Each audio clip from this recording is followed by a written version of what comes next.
Jeg har haft en hård dag. En af de hårdeste dage i hele mit liv. Og jeg har droppet den pige, jeg elsker, for min egen røv. Og det skal du vide derude.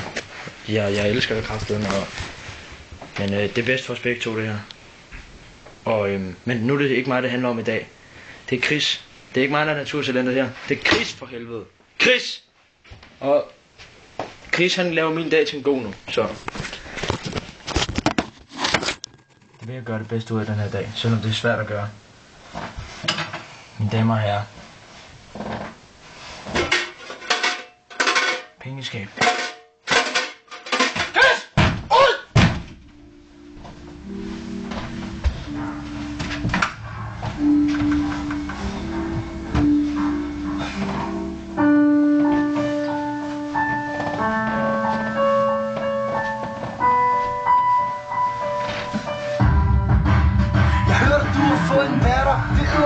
Underligt at tænke på, hvordan tiden den flyver, hvordan ting kan gå. Jeg ved godt, at det er længe siden, at vi satte farvel, men jeg tror aldrig helt, at jeg har sluppet dig alligevel.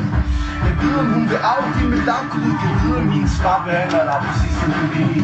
Og hvad han ved, han har en ny her på jorden, og han holder bedre fast, end jeg gjorde. Giv mig jeg lige drukne de regninger, hvad der aldrig var penge nok. Ude til næste morgen, vi var længere. Ude i de seng og snakke om, hvordan livet skulle være. Se hele verden på mine planer, men du der er nogen vej tilbage, men du gider kraftedeme ikke mere.